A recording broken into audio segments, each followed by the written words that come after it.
आज हम लोग क्लास 10 की साइंस की पढ़ाई करेंगे और जो एनसीईआरटी बुक है साइंस का उसमें चैप्टर नंबर 10 में क्या है तो प्रकाश का परावर्तन और प्रकाश का अपवर्तन, इसी की हम लोग पढ़ाई करेंगे। तो इसका पढ़ाई हम लोग पिछले पार्ट में शुरू कर चुके थे। आज उसका पार्ट नंबर 2 है। इसका पार्ट 1 की पढ़ाई हो चुका है, आज हम लोग पार्ट 2 की पढ़ाई करेंगे। और आज का मेन टॉपिक क्या है तो प्रकाश का परावर्तन।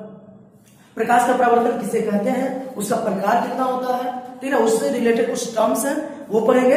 इसके बाद परावर्तन के नियम पढ़ेंगे। आज इस टॉपिक में, इस वीडियो में हम लोग इतना ही जानेंगे। तो सबसे पहले आपको करना क्या है कि मेरा हर एक वीडियो में रहता है आपको बोर्ड पूरा नोट्स लिखा हुआ, ठीक ना, तो आपको इसका स्क्रीनशॉट ले लेना है। आप इसका स्क्रीनशॉट ले लीजिए, लेने के बाद आप कॉपी में इसको क्या कीजिए लिख लीजिए। लिख लेने से होगा क्या कि आपका नोट्स बनकर तैयार होता जाएगा। हर एक वीडियो में, चाहे वो साइंस का हो, एसएसटी हो, मैथ हो, यहाँ तक मैथ में भी नोट्स रहता है, ठीक है।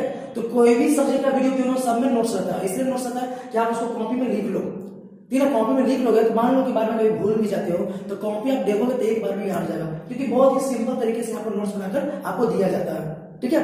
तो उम्मीद है आप इसका स्क्रीनशॉट ले लिए होंगे। चलिए अब इसको समझाते हैं। तो देखिए प्रकाश का परावर्तन, पहले परावर्तन का मतलब समझ लोगे क्या होता है। प्रकाश को पिछले पार्ट में समझ लिया ना, प्रकाश समझे ना पिछले पार्ट में क्या होता है प्रकाश। अब परावर्तन समझते हैं। परावर्तन मतलब टकराकर लौटना। जैसे बॉल ले लीजिए, बॉल को दीवार में मारते हैं तो टकरा कर वापस आता है, टकरा कर बॉल वापस आता है ना, इसी को बोलते हैं परावर्तन। समझ में आया। कोई बॉल लिए हम, रबर का कोई बॉल लिए हैं, उसको दीवार पे से मारे हैं तो टकरा कर वापस आता है ना, इसी को बोलते हैं इसी को बोलते हैं परावर्तन, ठीक है। तो जब ये प्रकाश में होगा, मतलब जब प्रकाश किसी सतह पर पड़ेगा और उसको पलट फिर टकरा कर वापस उधर ही आ जाएगा, उसी माध्यम में आ जाएगा, तब बोलेंगे प्रकाश का परावर्तन। क्या हुआ, मतलब जब प्रकाश किसी सतह से टकरा करके वापस उसी माध्यम में लौट जाती है तब इसको प्रकाश का परावर्तन कहते हैं। बहुत इजी है ना, मेरे साथ बोलिए, मेरे साथ दोहराइए, गारंटी देते कि एक बार में आपको याद जाएगा। एक बार में याद जाएगा, याद करने की कोई जरूरत नहीं पड़ेगा। बस अगर आप समझ जाते हो तो याद करने की कोई आवश्यकता नहीं है, कोई जरूरत नहीं है। बोलिए प्रकाश का परावर्तन किसे कहते हैं। तो बोलना क्या है कि जब प्रकाश किसी सतह पर पड़ता है और उससे टकरा कर वापस उसी माध्यम में लौट जाता है, जब प्रकाश किसी सतह से टकरा कर वापस लौट जाता है तब इसको क्या बोलते हैं प्रकाश का परावर्तन। क्लियर है, आगे बढ़े। इसका कितने प्रकार होता है, इसका 2 प्रकार होता है। कितने प्रकार होता है, 2 प्रकार। एक को बोलते हैं नियमित परावर्तन, दूसरे को बोलते हैं अनियमित परावर्तन। इसका भी बहुत ही सिंपल है, आप फिगर से समझ सकते हो। छोड़िए इसको नहीं याद करते हैं, फिगर देखिए ना। देखिए ये समतल लग रहा है, मतलब चिकना लग रहा है, ये समतल सतह नहीं लग रहा चिकना, तो सर नीचे ऐसे क्या किया है, अरे ये पेंट क्या है, कोई परावर्तक सतह का नीचे कुछ होता है ना, वो ये समतल सतह है कि नहीं है। तो जब भी परावर्तन समतल सतह से होगा, जब परावर्तन किसी चिकने सतह से होगा, किसी समतल सतह से होगा, तब उसको बोलेंगे नियमित परावर्तन। क्या हुआ, जब प्रकाश का परावर्तन चिकना सतह से होगा, चिकना सतह से होगा, समतल सतह से होगा, तब बोलेंगे क्या नियमित परावर्तन। याद हो गया। और जब प्रकाश का परावर्तन रुखरी सतह से होगा, ऊबड़ खाबड़ वाला सतह से होगा, तब उसको बोलेंगे अनियमित परावर्तन। आया समझ में नहीं आया। जब प्रकाश का परावर्तन चिकना सतह से होगा तो क्या बोलेंगे नियमित परावर्तन, और जब प्रकाश का परावर्तन रुद्रा सतह से होगा, रुद्रा सतह लग रहा है, रुद्रा सतह है ना, तब उसको बोलेंगे अनियमित परावर्तन। इसलिए किसमें जो भी प्रकाश का परावर्तन है एक नियमित तरीके से हो रहा है कि नहीं, नियमित तरीके से हो रहा है ना, लेकिन इसमें कोई नियमित तरीके से हो रहा है, कोई टकरा के इधर लौट रहा है, कोई टकरा के इधर भाग रहा है, कोई टकरा के उधर ही भाग रहा है, तो कोई नियमित तरीके से हो रहा है क्या, नहीं ना, इसको बोलेंगे अनियमित परावर्तन। तो ये फिगर भी आपको बना लेना है, तो सर ऐसी फिगर बनाने का काम चल जाएगा, हाँ चल जाएगा, लेकिन ज्यादा अच्छा कब रहेगा जब ये वाला फिगर यहाँ पर बनाइएगा, नियमित परावर्तन लिख करके इसके नीचे ये वाला फिगर बना लीजिएगा, अनियमित परावर्तन लिख करके उसके नीचे ये फिगर बना लीजिएगा, ठीक है, तो ज्यादा अच्छा रहेगा। आगे समझ लो। अब आगे बढ़ते हैं।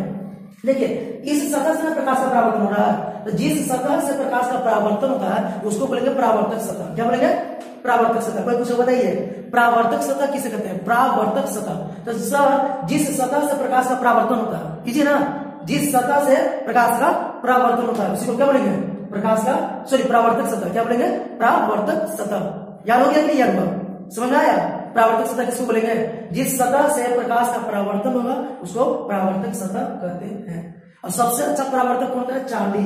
चांदी जो होता है वो सबसे अच्छा परावर्तक है। ऐसे नॉर्मली जो समतल दर्पण होता है जिसमें लोग अपना चेहरा देखते हैं वो भी परावर्तक सतह ही होता है, ठीक है, तब हम लोग अपना चेहरा देख पाते हैं, वो सब पढ़ाएंगे इसके अगले पार्ट में। आज बस समझिए कि चांदी जो होता है वो सबसे अच्छा परावर्तक होता है। चांदी जो है सबसे अच्छा परावर्तक, सबसे ज्यादा प्रकाश का परावर्तन कौन करता है, चांदी, ठीक है। नेक्स्ट ये क्वेश्चन पूछा जाता है कि समतल दर्पण में जो प्रकाश का परावर्तन होता है उसका एक डायग्राम बना दिखाइए। ये डायग्राम बनाकर दिखा दीजिएगा, ऐसा समझ ना। जब भी बोला जाएगा कि समतल दर्पण में जो प्रकाश का परावर्तन होता है उसका एक डायग्राम बनाइए। देखिए ये ये हो गया समतल दर्पण, ठीक है, ये परावर्तक सतह, क्योंकि यहाँ से परावर्तित हो रहा है, ये परावर्तक सतह, ये आने वाली किरण जो उसको बोलते हैं आपतित किरण। ध्यान से सुनिए, जो आने वाली किरण है ना उसको बोलेंगे आपतित किरण, और सतह पर जहां पर टकराएगा ना उस बिंदु को बोलेंगे आपतन बिंदु। क्या बोलेंगे? आपतन बिंदु। सतह पर जिस बिंदु से टकराएगा आपतित किरण उसको बोलेंगे आपतन बिंदु। टकरा कर जो वापस लौट रहा है ना उसको बोलेंगे परावर्तित किरण। क्या बोलेंगे? परावर्तित किरण। और आपतन बिंदु को जो लंब डाला गया उसको बोलेंगे अभिलंब। आपतन बिंदु देखिए लंब 90 डिग्री पर है, इसको बोलेंगे अभिलंब। ये सब बात हम यहाँ पर सीखेंगे, ठीक है। कभी कभी होता है क्या ना कि जब ये समतल दर्पण है, इस पर हम लंब रूप से ऐसे कोई किरण आ रहा है तो टकराकर इसी पर लौट जाएगा, टकराकर इसी पे लौट जाएगा, ऐसा ना। अगर कोई एंगल पे आ रहा है तो वही एंगल पे वापस लौटेगा, लेकिन जब सीधा गिरेगा तो उसी पे वापस लौट जाएगा, लेकिन उसी रास्ते पर लौट गया नहीं लौट गया।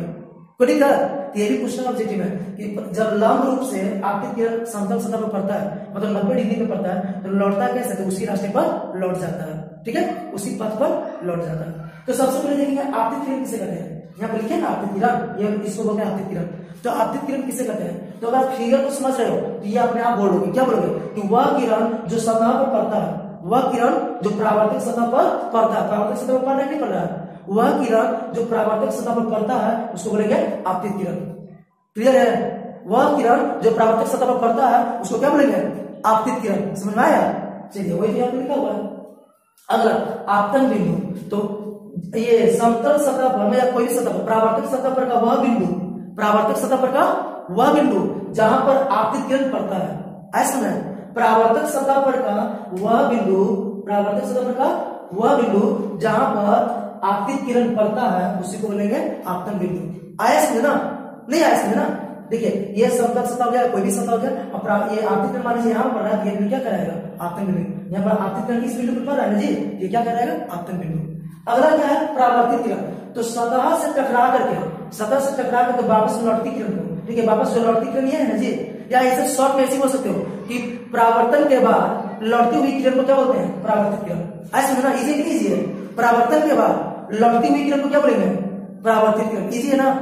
परावर्तन के बाद लौटती हुई किरण को क्या बोलेंगे? परावर्तित किरण। देखिए लौट रहा है ना, नहीं एरो ऐसे मारा हुआ है, ऐसे मारा हुआ है तो क्या ये लौट रहा है वापस? नहीं। चलिए आगे। अगला क्या है? अभिलंब। तो आपतन बिंदु पर खींचा गया लंब, देखिए आपतन बिंदु पर खींचा गया लंब, लंब मतलब 90 डिग्री का कोण। लंब का मतलब क्या होता है? 90 डिग्री का कोण, ठीक है। तो आपतन बिंदु पर खींचा गया लंब क्या करना है? अभिलंब। इजी है? क्लियर हुआ कि नहीं हुआ? आपतन बिंदु पर खींचा गया लंब क्या कहलाता है? अभिलंब। समझ आ गया ना? चलिए आगे बढ़ते हैं। आगे क्या है? आपतन कोण। तो आपतन कोण देखिए यही पर आपको आंसर मिल जाएगा, आपतित किरण और अभिलंब के बीच का कोण आपतन कोण कहलाएगा। याद हो गया? आपतित किरण और अभिलंब के बीच का कोण आपतन कोण कहलाएगा। इसको किससे लिखते हैं? तो स्मॉल आई से। आई समझना, इसको किससे डिनोट करते हैं? स्मॉल आई से। क्लियर हुआ? कोई पूछ रहा आपतन कोण किसको बोलते हैं? तो आपतित किरण और अभिलंब के बीच के कोण को आपतन कोण कहते हैं। इसको छोटी आई से लिखते हैं। उसी प्रकार अगला है परावर्तन कोण। क्या? परावर्तन कोण, जिसको अपने से बता सकते हैं। क्या बोलिएगा? कि परावर्तित किरण और अभिलंब के बीच जो कोण बनता है उसको क्या बोलेंगे? परावर्तन कोण। बस फिगर देखिए अपने आप इतना याद जाएगा, नहीं याद जाएगा? परावर्तित किरण और अभिलंब के बीच जो कोण बनता है उसको क्या बोलेंगे? परावर्तन कोण। इसको किससे लिखते हैं? स्मॉल आर से, छोटी आर से। आगे समझ में। चलिए आगे बढ़ते हैं। अब आगे हम क्या प्रकाश के परावर्तन का नियम जानना, जो वीवीआई क्वेश्चन है, ये जो क्वेश्चन है बहुत ही खास क्वेश्चन है, आपको बहुत इसको जानना जरूरी है, ठीक ना। प्रकाश के परावर्तन का नियम क्या होता है? तो प्रकाश के परावर्तन के 2 नियम होते हैं। कितने नियम होते हैं? 2। और वो भी आपको यहाँ से याद हो जाएगा। बस ये इसको देखने की कोई जरूरत नहीं है, आप यहाँ पर देखें यही पर याद पड़ेंगे। जो भी इतना इस तरह बताया गया सब कहां से बताया गया? बस इस फिगर से, ठीक है। तो प्रकाश के परावर्तन के कितने नियम?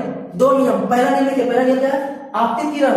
जैसे देखिए आपतित किरण आपतन बिंदु पर खींचा गया विलंब और परावर्तित किरण तीनों एक ही समतल में होता है ना? एक ही समतल में। याद हो गया? नहीं याद हो? पहला नियम, पहला नियम क्या है? कि आपतित किरण आपतन बिंदु पर खींचा गया विलंब और परावर्तित किरण तीनों एक ही समतल में होते हैं। क्लियर है? आगे बढ़े। दूसरा, ये जो आपतन कोण है और ये जो परावर्तन कोण है दोनों बराबर होता है। आपतन कोण परावर्तन कोण के बराबर होता है। क्लियर हुआ?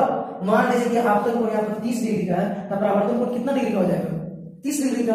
आपतन कोण मान लीजिए 90 डिग्री का तो परावर्तन कोण भी 90 डिग्री, आपतन कोण 60, परावर्तन कोण भी 60। क्योंकि नियम होता है कि आपतन कोण और परावर्तन कोण क्या होता है?